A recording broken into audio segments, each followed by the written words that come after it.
میں فطرتاً جھوٹا نہیں ہوں، لیکن میرا کام ایسا ہے کہ اس میں جھوٹ کا سہارا لینا پڑتا ہے۔ یہ جھوٹ بندوق کی گولی کی طرح کارگر ہوتا ہے۔ آپ کو صرف اپنے ہدف کا نشانہ لینا ہوتا ہے اور اس کے نتیجے میں کچھ لوگ زخمی ہو جاتے ہیں۔ انہی زخمیوں میں ایک جولی سمپسن بھی تھی جو مجھے اپنے لیونگ روم میں لے گئی اور بولی، میری بہن کا 1 ہفتے پہلے انتقال ہوا ہے، میں جاننا چاہتی ہوں کہ اس کی موت کیسے اور کن حالات میں ہوئی۔ جولی کی عمر 55 اور 60 کے درمیان تھی، لیکن دیکھنے میں اس سے بہت چھوٹی لگتی تھی۔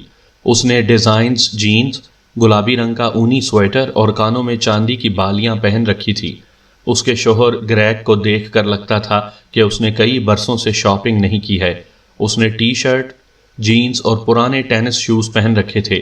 اس کے سر پر گنتی کے چند بال تھے جنہیں اس نے کنگھے سے سنوارنے کی کوشش کی تھی۔ میں نے کہا، کاؤنٹی میڈیکل ایگزامینر نے نینسی کی موت کو طبعی قرار دیا ہے، لیکن تمہارے خیال میں اسے قتل کیا گیا ہے؟ میں نہیں جانتی، جولی نے کہا۔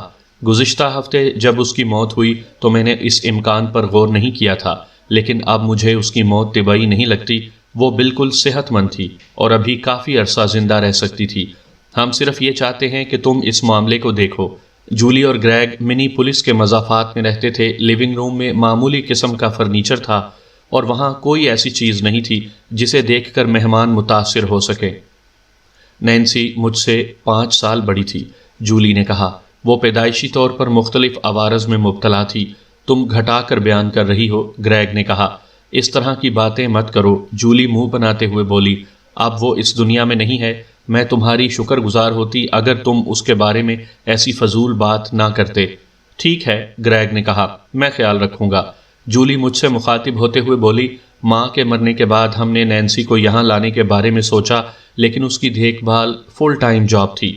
ہم دونوں نے اس بارے میں سوچا کہ کیا یہ ذمہ داری پوری کر سکیں گے۔ گریگ نے کہا، میری ملازمت بہت سخت ہے اور مجھ پر بہت زیادہ ذہنی اور جسمانی دباؤ رہتا ہے۔ تم کیا کام کرتے ہو گریگ؟ میں نے پوچھا۔ میں فائنانس کے شعبے میں ہوں اور حصص کے لین دین کا کام کرتا ہوں، جولی نے کہا۔ یہ آرڈر لیتا ہے۔ سب سے پہلے میں ہی گاہکوں سے بات کرتا ہوں۔ تم مجھے کمپنی کی آواز کہہ سکتے ہو۔ یہ صرف آرڈر بک کرتا ہے، لیکن اسے سرمایہ کاری کے بارے میں مشورہ دینے کی اجازت نہیں۔ یہ تم نے کیوں کہا؟ گریگ نے کہا۔ کیا تم یہ کہنا چاہ رہی ہو کہ میں استقبالیہ کلرک کا کام کرتا ہوں؟ اس سے میرے جذبات مجروح ہوئے ہیں۔ معاف کرنا، میرا یہ مطلب نہیں تھا۔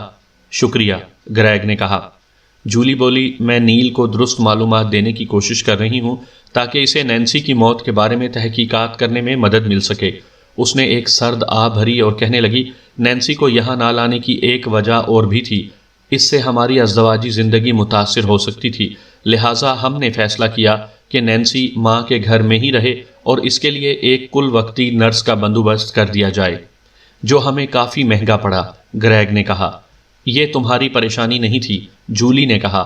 ماں نے اس کی دیکھ بھال کے لیے کافی رقم چھوڑی تھی، اس لیے یہ کوئی مسئلہ نہیں تھا۔ اصل مسئلہ یہ ہے کہ وہ میری بہن تھی اور میں اسے اپنی ذمہ داری سمجھتی ہوں، لہٰذا جب وہ صرف 63 سال کی عمر میں مر گئی، جولی کی آنکھوں میں آنسو آ گئے۔ میں محسوس کرتی ہوں کہ مجھ سے کوتاہی ہوئی، کیونکہ وہ عورت جو اس کی دیکھ بھال کر رہی تھی، میں اس کے بارے میں کچھ نہیں جانتی تھی۔ تم اس عورت کے بارے میں ایسا کیوں کہہ رہی ہو؟ میں نے پوچھا۔ وہ چور ہے، گریگ بولا۔ ہم وثوق سے نہیں کہہ سکتے کہ صوفیہ چور ہے، جولی بولی، لیکن کچھ چیزیں غائب ہوئی ہیں، مثلاً میری ماں کی چاندی کے زیورات، کچھ نایاب کرسٹل کے نمونے، میرے والد کی رولیکس گھڑی، اس کے سکوں کا ذخیرہ بھی، گریگ نے کہا۔ کیا تم نے پولیس میں رپورٹ درج کروائی؟ میں نے پوچھا۔ ہم نے اس بارے میں بہت سوچا اور یہی فیصلہ کیا کہ اس معاملے میں پولیس کو ملوث کیا گیا تو شاید نینسی پریشان ہو جائے گی۔ وہ پولیس کے سوالوں کا جواب نہیں دے پائے گی کیونکہ وہ بول نہیں سکتی، اور وہ مکان سینٹ کلاؤڈ میں ہے، ہمیں وہاں کے کئی چکر لگانے پڑتے۔ وہ یہاں سے 90 منٹ کی مسافت پر ہے۔ وہ شہر پہلے جیسا نہیں رہا، گریگ بولا۔ اب وہاں 24 گھنٹے ٹریفک ہوتا ہے۔ جولی نے ٹشو سے اپنی ناک صاف کرتے ہوئے کہا، مجھے نینسی کو یہاں لے آنا چاہیے تھا، مجھ سے بہت بڑی غلطی ہوئی۔ میں نے گیراج کا دروازہ کھلنے کی آواز سنی اور چند لمحوں بعد ایک شخص وہاں آیا۔ اوہ، معاف کرنا، مجھے معلوم نہ تھا کہ تمہارے پاس کوئی بیٹھا ہے۔ ہمارا تعارف ہوا۔ وہ کلیو سمپسن اور اس کا دوست ہنٹر تھا۔ دونوں کی عمر 25 کے لگ بھگ تھی۔ انہوں نے جیکٹ کے بجائے ہوڈی پہن رکھی تھی۔ انہیں دیکھ کر لگتا تھا جیسے رات بھر کے جاگے ہوئے ہوں۔ کلائیو نے کہا ہمیں آئس ہاکی کھیلنی ہے، اس لیے میں اپنا سامان لینے آیا ہوں۔ تم سے پھر ملاقات ہوگی مسٹر اینڈ مسز سمپسن۔ ان کے جانے کے بعد میں نے کہا تو تم لوگوں کا خیال ہے کہ صوفیہ اس کے گھر سے چیزیں چراتی تھی اور اس کا تعلق نینسی کی موت سے ہے؟ گریگ بولا ممکن ہے کہ نینسی کو ان چوریوں کا پتہ چل گیا ہو اور صوفیہ کو یہ پریشانی ہوئی ہوگی کہ وہ کسی کو بتا نہ دے۔ میرا خیال ہے کہ وہ بول نہیں سکتی تھی۔ جولی نے کندھے اچکائے۔ ہاں لیکن میں اسے بچپن سے جانتی تھی، وہ بول نہیں سکتی تھی لیکن اس کا اظہار کر سکتی تھی۔ میں اس کی آنکھوں میں جھانک کر سمجھ جاتی تھی کہ وہ کیا کہنے کی کوشش کر رہی ہے۔ میں نے انہیں بتایا کہ سینٹ کلاؤڈ جا کر صوفیہ سے بات کروں گا۔ جولی بولی آج تو ہفتہ ہے، میری بیوی اور بیٹی شہر سے باہر ہیں، اس طرح میں اپنے آپ کو مصروف رکھ سکوں گا۔ میں گھر سے باہر آ کر اپنی کار کی طرف جانے لگا تو دیکھا کہ کلائیو سمپسن اور اس کے دوست ہنٹر نے اپنی ہونڈا میری کار کے برابر کھڑی کی تھی۔ اس پر کئی ڈینٹ پڑے ہوئے تھے اور پوری طرح برف سے ڈھکی ہوئی تھی، البتہ وائپر چلنے سے ونڈ شیلڈ اور پیچھے کا شیشہ صاف ہو گیا تھا۔ میں نے لائسنس پلیٹ صاف کر کے اس کی تصویر لی اور اپنی کار میں سوار ہو گیا۔ ان لڑکوں نے گیراج کا دروازہ کھلا چھوڑ دیا تھا۔ ان میاں بیوی کے پاس 2 رینگلر میب تھیں، ایک سلور کلر اور دوسری سفید تھی۔ سینٹ کلاؤڈ جانے والی سڑک بالکل ہموار تھی، اس کے دونوں اطراف کھیت اور گودام تھے۔ میں نے اپنے پارٹنر اینڈرسن کو فون کر کے جولی اور گریگ سے ہونے والی میٹنگ کے بارے میں بتایا اور اسے ہونڈا کی نمبر پلیٹ کی تصویر بھیج کر کہا کہ وہ اس کے مالک کے بارے میں معلومات حاصل کرے۔ میں اطلاع دیے بغیر صوفیہ کے اپارٹمنٹ پہنچ گیا، انٹرکام کا بٹن دبا کر اپنا نام بتایا اور دروازہ کھل گیا۔ صوفیہ 4تھی منزل پر رہتی تھی۔ ایک نوجوان عورت دروازے پر آئی، اس نے ایک بھڑکیلا گاؤن پہن رکھا تھا، اس کے ہاتھ میں سگریٹ اور دوسرے میں لائٹر تھا۔ اس نے کہا کیا بات ہے؟ میں صوفیہ مورینا سے ملنے آیا ہوں۔ وہ یہاں نہیں ہے، اس وقت نہیں ہے یا وہ یہاں نہیں رہتی؟ میں ابھی سو کر اٹھی ہوں اور مجھے سگریٹ کی طلب ہو رہی ہے، اگر تم چاہو تو مجھ سے بالکنی میں بیٹھ کر بات کر سکتے ہو۔ وہ مجھے گھر کے اندر لے گئی، ہم ہال سے گزر کر لیونگ روم میں آ گئے جس کا سلائیڈنگ گلاس ڈور بالکنی میں کھلتا تھا۔ باہر کا درجہ حرارت 10 ڈگری تھا لیکن اسے سردی نہیں لگ رہی تھی۔ اس نے سگریٹ کا گہرا کش لیا اور ناک سے دھواں نکالتے ہوئے بولی عمارت میں سگریٹ نوشی کی اجازت نہیں ہے۔ میں نے اپنا کارڈ اسے دیتے ہوئے کہا کیا صوفیہ تمہاری روم میٹ ہے؟ اچھا تو تم پرائیویٹ سراغ رساں ہو؟ اس نے سگریٹ کا ایک اور کش لیتے ہوئے کہا میرا نام میل ہے۔ میں نے کہا تمہارا پورا نام کیا ہے؟ کیا تم میرا بیک گراؤنڈ جاننا چاہتے ہو؟ ہاں، میں پہلے سے جانتا ہوں کہ تم نے ہوٹل کا گاؤن چوری کیا ہے۔ تمہیں غلط فہمی ہوئی ہے، میں نے یہ گاؤن چوری نہیں کیا بلکہ ہوٹل سے خریدا ہے۔ وہ مسکراتے ہوئے بولی اور اگر میں اپنا پورا نام نہ بتانا چاہوں تو؟ اگر تم نے تعاون نہیں کیا تو میں پولیس کو بتا دوں گا۔ ویسے میں تمہارا پورا نام جانتا ہوں، میل گیرن، یہی ہے نا؟ اگر تم پہلے سے جانتے تھے تو مجھ سے کیوں پوچھا؟ اس کی مسکراہٹ گہری ہو گئی، نیلی آنکھوں میں چمک پیدا ہوئی اور اس کا بدن دعوت نظارہ دینے لگا۔ میں نے کہا کیا تم سبھی پرائیویٹ سراغ رسانوں کے ساتھ اسی طرح فلرٹ کرتی ہو؟ وہ کندھے اچکاتے ہوئے بولی تم پہلے شخص ہو۔ اب بتاؤ تمہیں میرا نام کیسے معلوم ہوا؟ نیچے تمہارے میل باکس پر لکھا ہوا ہے۔ تم بہت ذہین ہو۔ اس نے سگریٹ کا ایک اور کش لیا۔ صوفیہ کام پر گئی ہوئی ہے۔ کیا تم صوفیہ کو بہت پہلے سے جانتی ہو؟ ہماری ملاقات سینٹ کلاؤڈ اسٹیٹ یونیورسٹی میں ہوئی تھی۔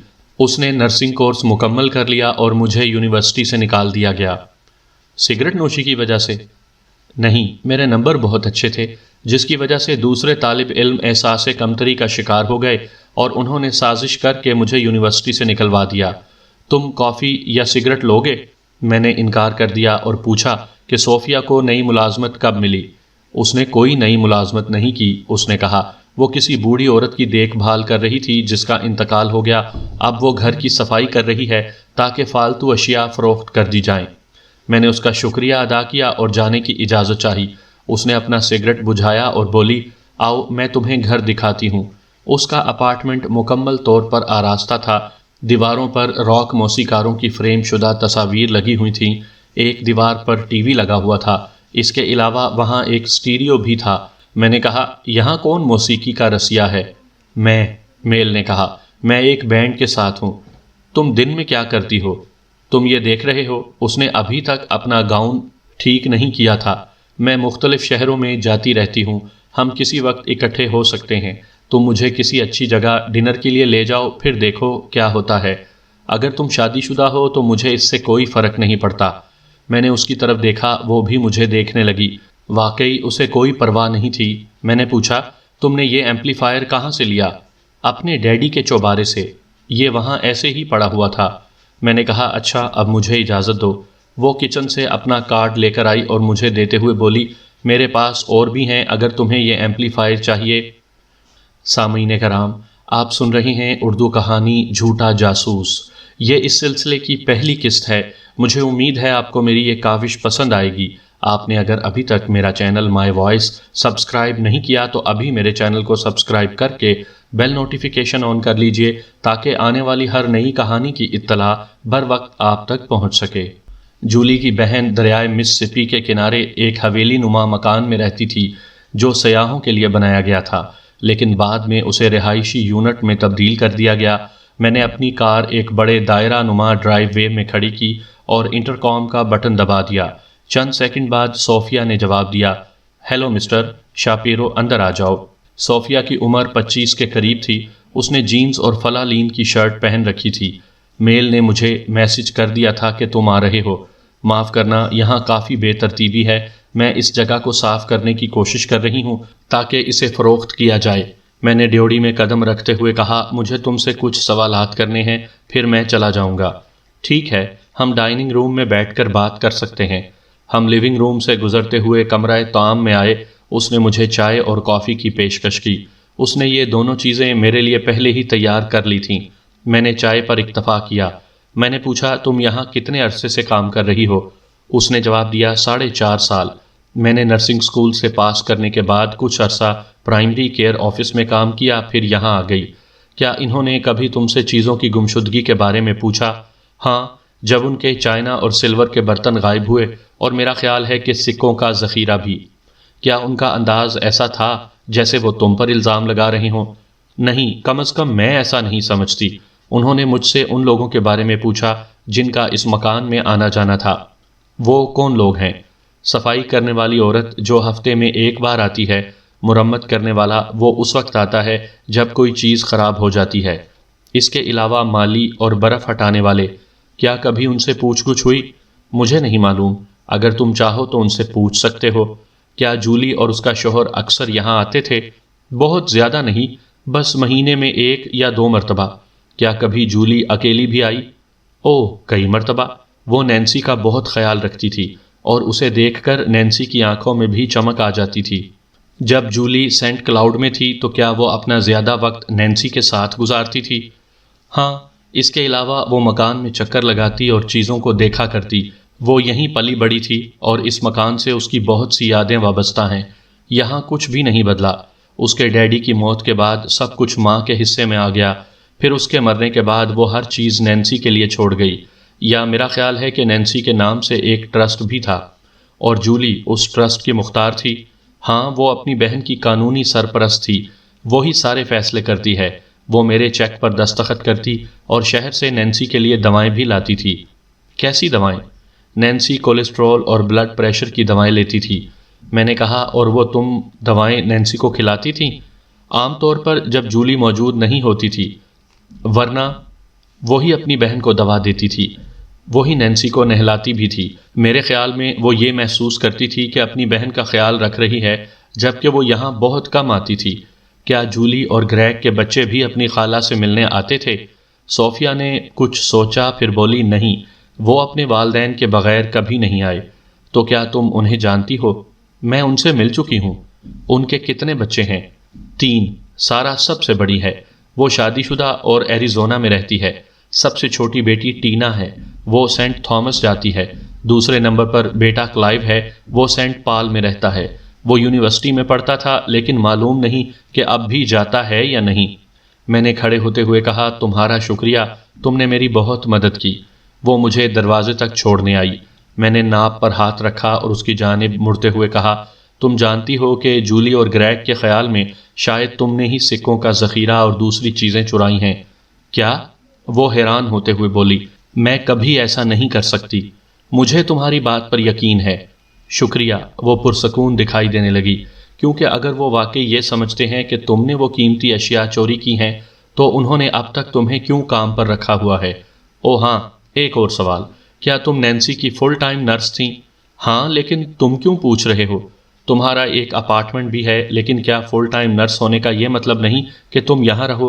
نہیں، میں پیر سے جمعے تک صبح 7 سے شام 7 بجے تک کام کرتی تھی۔ چھٹی کے دنوں میں کوئی اور آتا ہوگا۔ میں نے کہا، لیکن شام 7 سے صبح 7 بجے تک نینسی کے پاس کون ہوتا تھا؟ کوئی نہیں۔ کیا یہ غیر معمولی بات نہیں؟ نہیں، میں نینسی کو بستر پر لٹا کر جاتی تھی، وہ خود اٹھ کر کہیں نہیں جا سکتی تھی۔ کیا تم نے ہی سب سے پہلے اسے مردہ حالت میں دیکھا؟ صوفیہ نے اثبات میں سر ہلا دیا۔ جب میں منگل کی صبح کام پر آئی تو وہ مر چکی تھی۔ پیر کی رات سوتے میں اس کی آنکھ بند ہو گئی۔ اور تم پیر والے دن اس کے ساتھ تھیں؟ ہاں، مجھے افسوس ہے کہ تمہیں یہ صدمہ برداشت کرنا پڑا۔ بہرحال وقت دینے کا شکریہ۔ میں نے بیرونی دروازے پر جا کر الارم کنٹرول پینل تلاش کیا، لیکن وہ وہاں نہیں تھا۔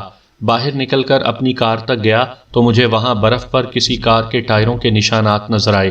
اس کا مطلب ہے کہ کوئی شخص وہاں آیا تھا لیکن میری کار دیکھ کر چلا گیا۔ میں نے اپنی گاڑی سٹارٹ کر کے ان نشانات کے بنائے ہوئے ٹریک پر چلنا شروع کیا، لیکن کچھ دور جا کر وہ غائب ہو گئے۔ واپس آتے ہوئے میں لنچ کرنے ایک کیفے میں چلا گیا، تبھی میرے فون کی گھنٹی بجی۔ دوسری طرف سے میرا پارٹنر اینڈرسن بول رہا تھا۔ اس نے کہا، وہ ہونڈا کار کلائیو سمپسن کی ہے، وہ 2 دفعہ پکڑا گیا ہے، ایک مرتبہ پارکنگ فیس ادا نہ کرنے پر اور دوسری بار نقص امن کے الزام میں۔ اور کچھ؟ اسے تیز آواز میں میوزک بجانے پر پولیس کی طرف سے کئی مرتبہ زبانی وارننگ مل چکی ہے۔ وہ لانگ فیلو کے ایک مکان میں رہتا ہے جس کے دائیں بائیں 2 فیملیز آباد ہیں، اور اس کا بینڈ عین اس وقت پریکٹس کرتا ہے جب ان کے بچے سو رہے ہوتے ہیں۔ کئی مرتبہ پولیس نے وارننگ دی لیکن وہ باز نہ آیا۔ بالآخر پولیس نے اس کے سمن جاری کر دیے اور اس پر $300 جرمانہ ہوا۔ کیا اس نے جرمانہ ادا کر دیا؟ ہاں۔ اس کے علاوہ اس کے خلاف کوئی اور شکایت درج ہوئی؟ نہیں۔ ان معلومات کے لیے تمہارا بہت بہت شکریہ۔ فون بند ہونے کے بعد میں نے گوگل پر کلائیو سمپسن کو سرچ کیا۔ وہ گٹار بجاتا اور اپنے بینڈ کے ساتھ مل کر گانے گاتا۔ اس کے بینڈ کا نام Footmen of the Ice Palace تھا۔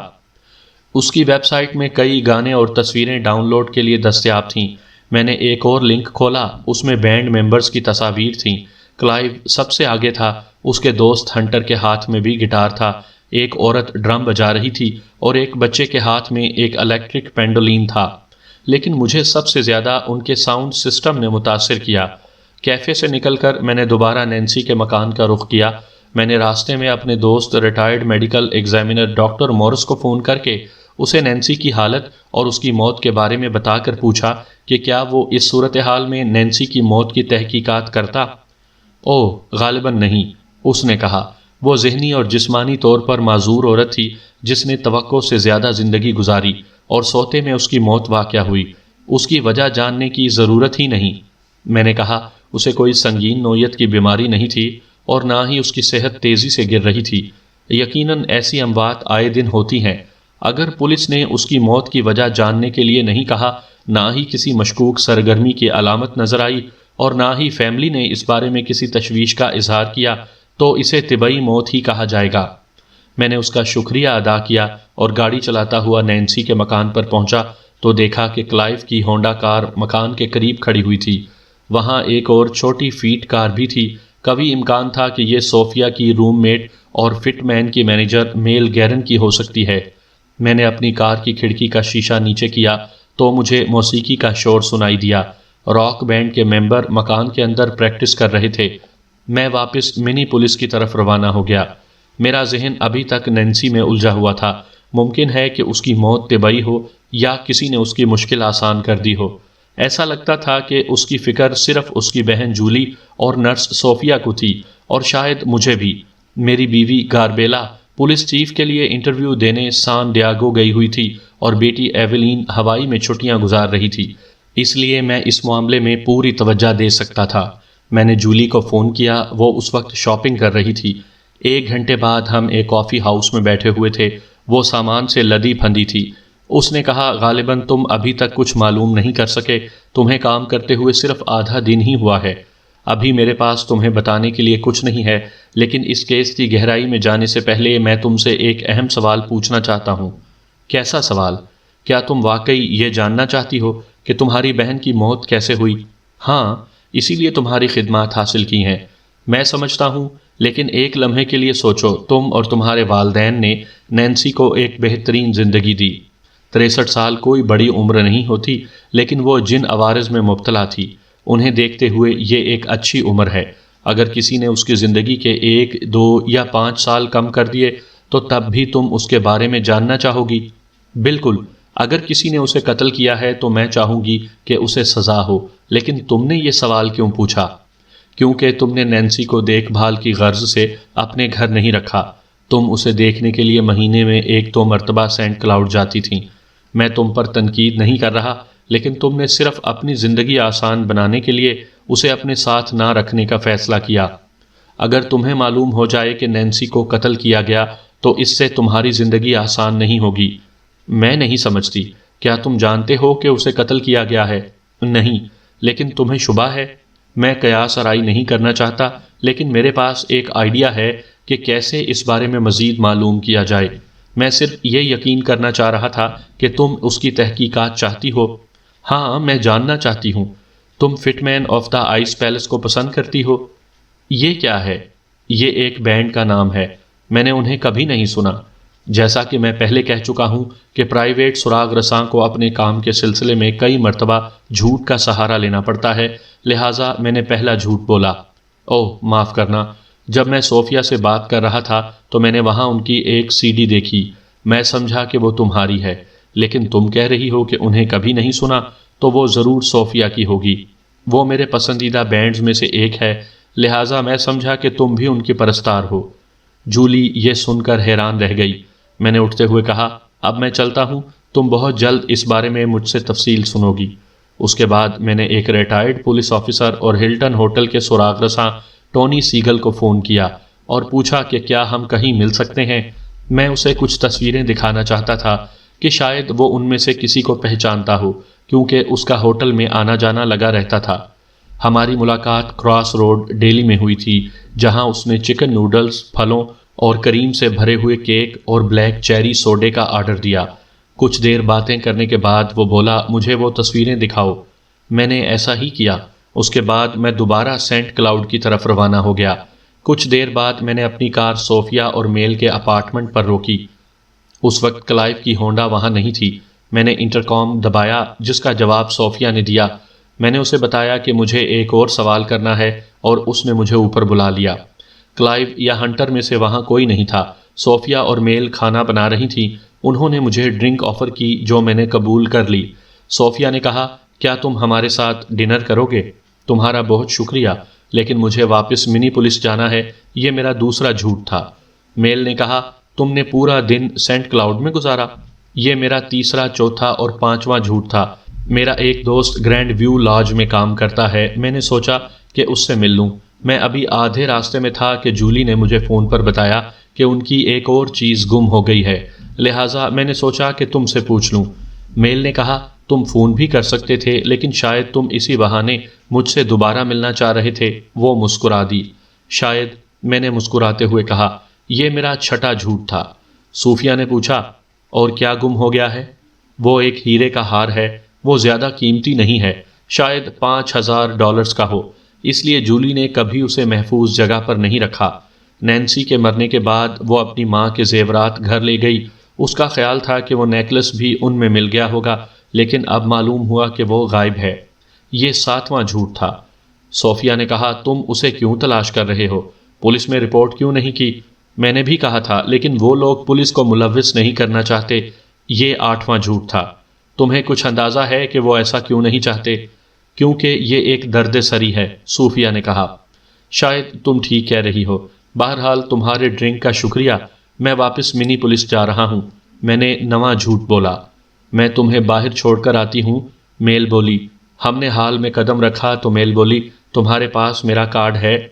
میں نے وہ کارڈ جیب سے نکال کر کہا، میں تم سے تقریباً 20 سال بڑا ہوں، اور تم بہت پرکشش عورت ہو۔ میں سنگل نہیں، اور نہ ہی کوئی امیر شخص ہوں، اور نہ ہی بے وقوف، پھر یہ سب کیوں کر رہی ہو؟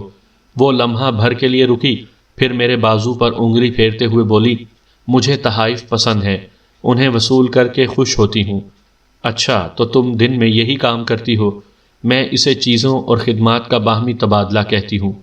یہ ایک لین دین کا تعلق ہوتا ہے۔ میرے فون کا انتظار کرو۔ یہ 10واں جھوٹ تھا۔ میں نے واپسی میں جولی کو فون کیا۔ وہ گھر آ چکی تھی۔ اس نے تیسری گھنٹی پر فون اٹھا لیا۔ میں نے کہا، صوفیہ نے فون کر کے مجھے بتایا ہے کہ اسے تمہاری ماں کے زیورات میں سے ایک ہیرے کا ہار ملا ہے۔ اس کا خیال ہے کہ شاید وہ بہت قیمتی ہے۔ وہ چاہتی ہے کہ میں اسے لے کر تمہارے پاس آؤں۔ یہ 11واں جھوٹ تھا۔ جولی نے کہا، میں کسی ایسے ہار کے بارے میں نہیں جانتی۔ اس میں زرکون یا کوئی اور پتھر ہوگا۔ صوفیہ کا بھی یہی خیال تھا۔ وہ اسے لے کر ایک جیولر کے پاس گئی تو اس نے اس کی قیمت $20,000 سے زیادہ بتائی۔ یہ 12واں جھوٹ تھا۔ $20,000! یہ بڑی عجیب بات ہے۔ مجھے کچھ اندازہ نہیں کہ ماں کے پاس ایسی کوئی قیمتی چیز تھی۔ صوفیہ نے مجھے خود فون کیوں نہیں کیا؟ صوفیہ بہت ہوشیار لڑکی ہے۔ وہ جانتی ہے کہ تم اس پر شک کر رہی ہو۔ وہ اسے اپنی بے عزتی سمجھتی ہے، اور سچی بات تو یہ ہے کہ وہ بہت غصے میں ہے۔ جولی نے کہا، او نہیں، اب وہ ہیرے کا ہار کہاں ہے؟ نینسی کے گھر میں، جہاں سے وہ ملا تھا۔ صوفیہ اپنے اوپر کوئی ذمہ داری نہیں لینا چاہتی، اس لیے میں کل وہاں جاؤں گا اور وہ ہار اس سے لے لوں گا، لیکن تمہیں اس کو فون کر کے کہنا ہوگا، وہ تمہاری اجازت کے بغیر مجھے نہیں دے گی۔ یہ میرا 13واں جھوٹ تھا۔ میں نے فون بند کر کے اپنی کار نینسی کے مکان سے 2 بلاک کے فاصلے پر کھڑی کی اور باقی راستہ پیدل طے کیا، اور بیرونی دروازے پر جانے کے بجائے ایک چکر کاٹ کر گیراج کے عقبی دروازے پر پہنچا۔ اس کا تالا کھولنے میں مجھے 1 منٹ سے بھی کم وقت لگا۔ گیراج سے گھر میں جانے والا دروازہ غیر مقفل تھا۔ میں نے اس کی نوب گھمائی اور دروازہ اندر کی جانب کھل گیا۔ میں نے جوتے اتارے، انہیں ورک بینچ کے نیچے چھپایا اور گھر میں داخل ہو کر جولی کی ماں کے بیڈ روم میں پہنچا۔ اسے دیکھ کر لگتا تھا کہ وہ بوڑھی عورت ابھی زندہ ہے۔ اس کی ڈریسنگ ٹیبل پر پرفیوم کی بوتلیں، بالیوں کا سٹینڈ اور کچھ زیورات رکھے ہوئے تھے۔ میں نے اپنی جیب سے ایک مخملی ڈبیا نکالی اور اسے دراز میں سب سے اوپر رکھ دیا۔ اس کے بعد لیونگ روم میں آیا اور لائٹ بند کر کے بیٹھ گیا۔ تقریباً 1.25 گھنٹے بعد ڈرائیو وے میں ایک کار کی ہیڈ لائٹس نظر آئیں۔ گیراج کا برقی دروازہ کھلا اور کار اندر آ گئی۔ میں بھی لیونگ روم سے نکل کر ڈائننگ روم میں آ گیا اور ایک کونے میں فرش پر بیٹھ کر انتظار کرنے لگا۔ گیراج کا بغلی دروازہ کھلا اور کوئی شخص مکان میں داخل ہوا۔ وہ ہال سے گزر کر سیدھا ماسٹر بیڈ روم میں گیا۔ میں نے 10 سیکنڈ انتظار کیا اور ڈائننگ روم سے نکل کر دبے پاؤں چلتا ہوا گیراج میں آ گیا۔ ورک بینچ سے جوتے نکال کر پہنے، کار کی ایک تصویر لی، گیراج کا پچھلا دروازہ کھولا اور عقبی صحن میں آ گیا اور مکان کے پیچھے چھپ کر انتظار کرنے لگا جب تک کہ وہ کار واپس نہیں چلی گئی۔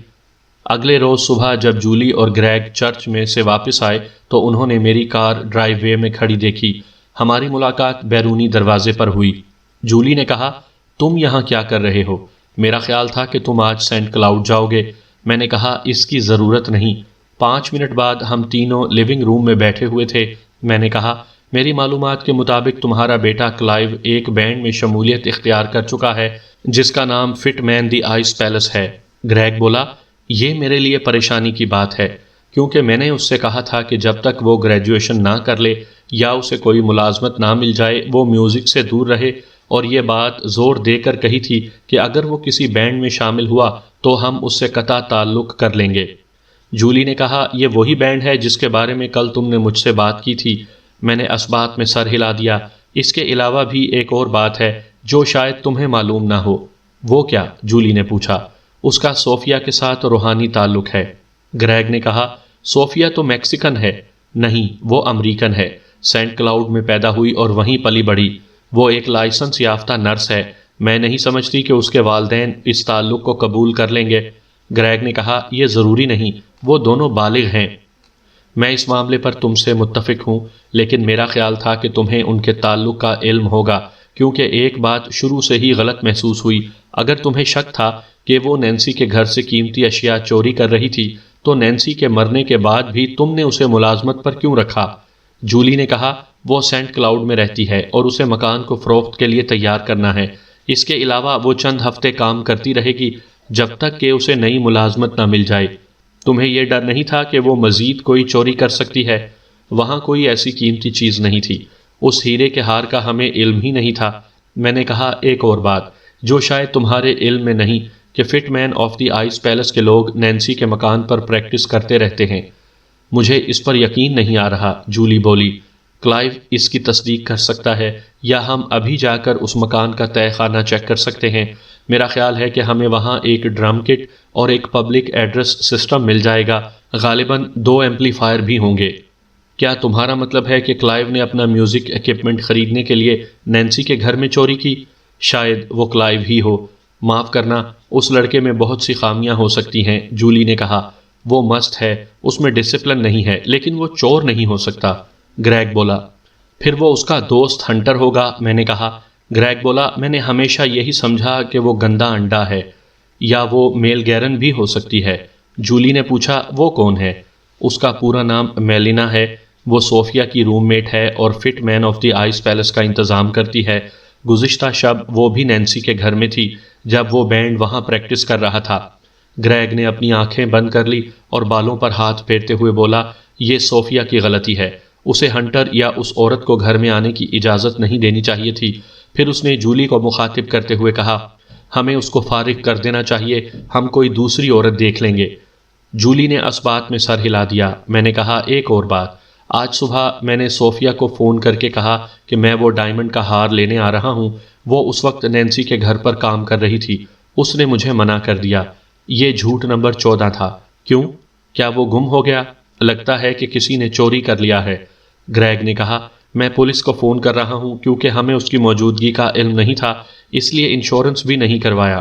میں نے اپنا فون نکال کر فائل ٹریکر ایپ کھولا اور ایک آئیکن کا بٹن دبایا۔ گریگ کی جیب سے گھنٹی جیسی آواز آنے لگی۔ یہ کیسی آواز ہے؟ جولی نے کہا۔ کچھ نہیں، گریگ کا چہرہ سرخ ہو گیا۔ میں نے ایک نیا الارم خریدا ہے۔ کیوں خریدا ہے؟ ٹریکر سے مسلسل آواز آ رہی تھی۔ میں نے اسے بند نہیں کیا اور بولا، تم اپنی بیوی کو وہ چیز کیوں نہیں دکھا دیتے جو تم نے گزشتہ رات اٹھائی تھی؟ گریگ بولا، بہت ہو گیا، اب تم ہماری طرف سے فارغ ہو۔ میں نے کہا، کاؤنٹی کے میڈیکل آفیسر نے آج صبح نینسی کی لاش قبر کھود کر نکالی ہے۔ یہ 15واں جھوٹ تھا۔ وہ اس کے ٹیشوز کے نمونوں کا معائنہ کر رہے ہیں کہ کہیں اسے زیادہ مقدار میں دوا تو نہیں دی گئی۔ یہ 16واں جھوٹ تھا۔ جولی نے اپنے شوہر سے کہا، گریگ، کیا تم نے میری بات سنی؟ اس الارم کو بند کرو۔ گریگ بولا، اس فضول شخص نے کلائیو پر چوری کا الزام لگایا اور اب قتل کی بات کر رہا ہے۔ میں ایسا نہیں ہونے دوں گا۔ جولی نے مجھ سے کہا، کیا یہ سچ ہے؟ میں نے کہا، وہاں کوئی ہیرے کا نیکلس نہیں تھا۔ میں نے اس کے بارے میں نہیں پوچھا۔